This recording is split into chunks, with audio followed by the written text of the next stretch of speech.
I start with Elodie Ichter, who is colorist at Arbor. Hi, guys. Hi. Hello. Hi. And thanks for being here. So, Elodie, Thanks for having me. Yes. You began your career in 2000 working as a color assist in Paris. You have a roster of credits. Lately, you've worked on The Irishman, Once Upon a Time in Hollywood, and most recently, you graded the latest feature of Chloé Zhao, which is Nomadland. And actually, you are here to talk about the grade on this project, which won the Golden Frog and the FIPRECCI jury honors at Camerimage. Yeah, that's fantastic. Yeah, that's congratulations. Before I show a little teaser of Nomadland, can you tell us a little bit about the film, please? Yeah, so Nomadland follows the story of Fern. She's a woman in her 60s, played by Frances McDormand. She lives a modern day nomad life through American Midwest, going from state to state, living in her van and looking for seasonal jobs. And along the way, she meets with other nomads, and through her, we get to meet them and know their stories too. Nice. Okay, so let's watch the trailer then.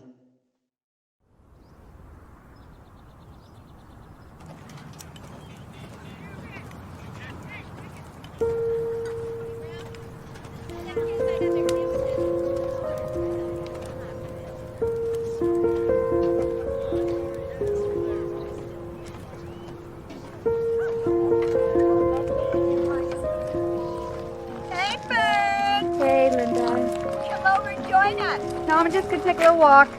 Okay. Be back soon.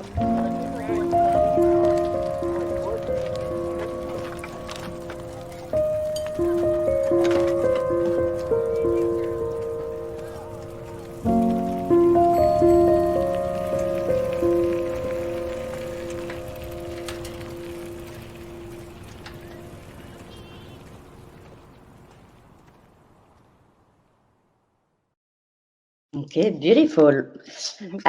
So we're moving to some questions now. Can you tell us, Elodie, how did you come into this project? So I arrived at this project. I arrived at the end of it, basically. So I didn't do the dailies. They shot the movie a year and a half ago, I think. And Chloé, the director, she's also the editor, and she finished editing the movie at the beginning of this year. They were looking for a post house. The studio sent me the cut of the movie, so I watched it at home, and I fell in love with the story. I fell in love with the movie, the image, everything was just moving to me. We set up a call with the DP, Josh. It was the first time I was talking with him, and over the phone, we exchanged ideas. We talked about the movie. I told him how much I wanted to work on it, and it basically happened this way.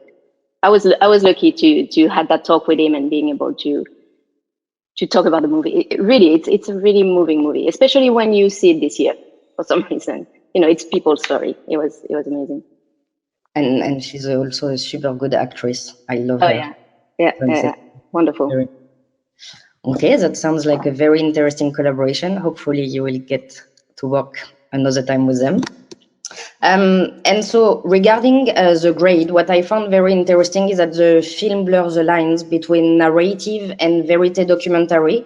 Can you tell us how you achieve this naturalistic look? Yes.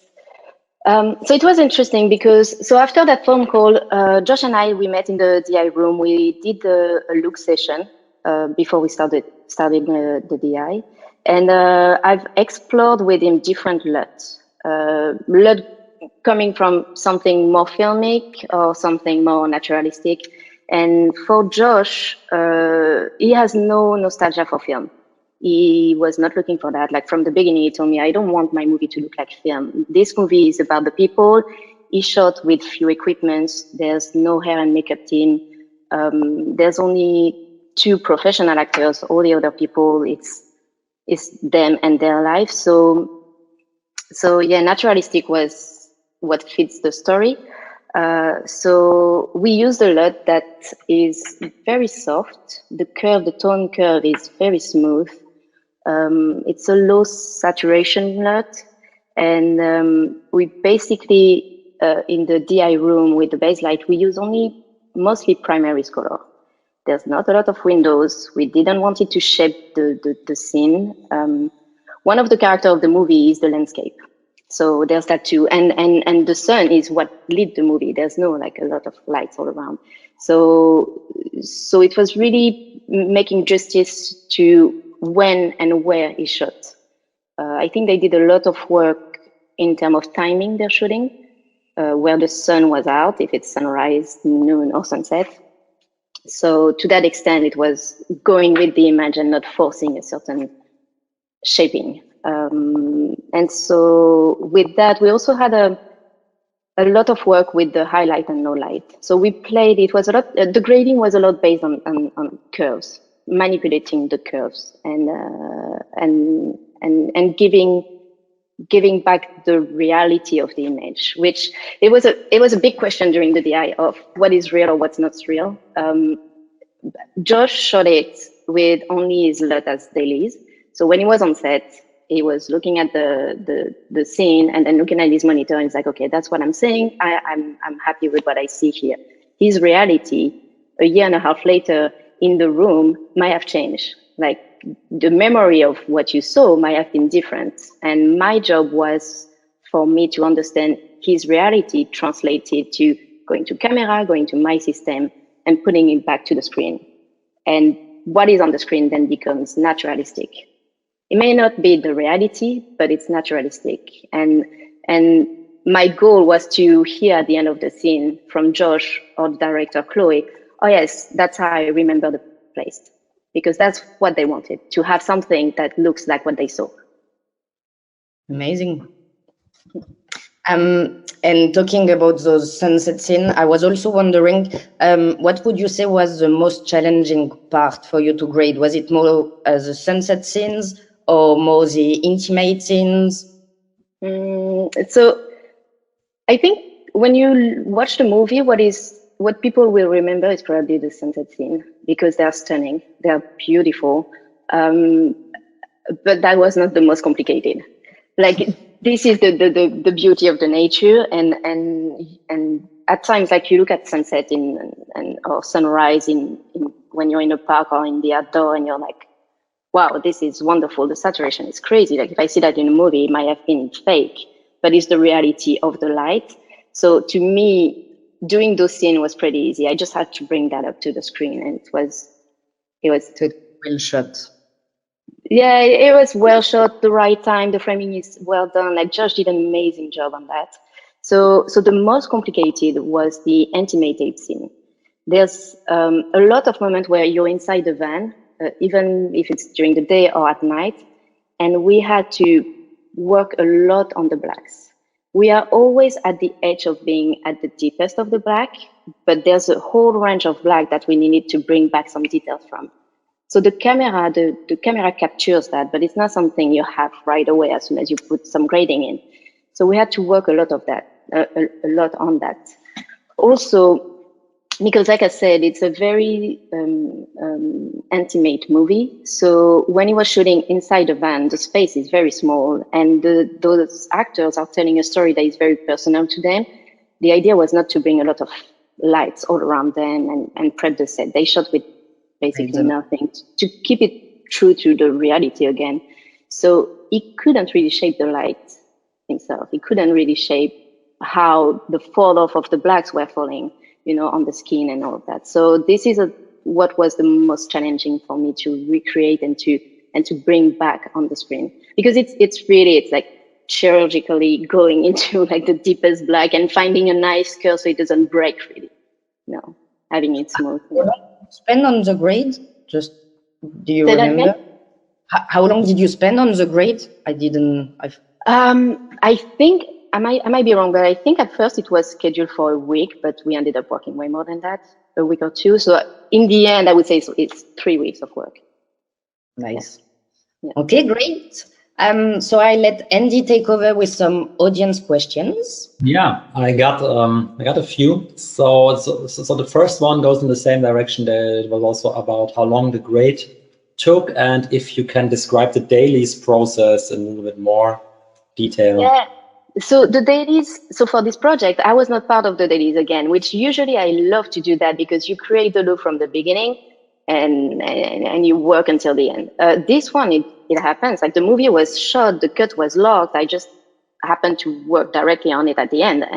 And so for this project, it was interesting because I had to go back to the dailies as a reference because for Josh and Chloe, it was what they saw, it's what they liked.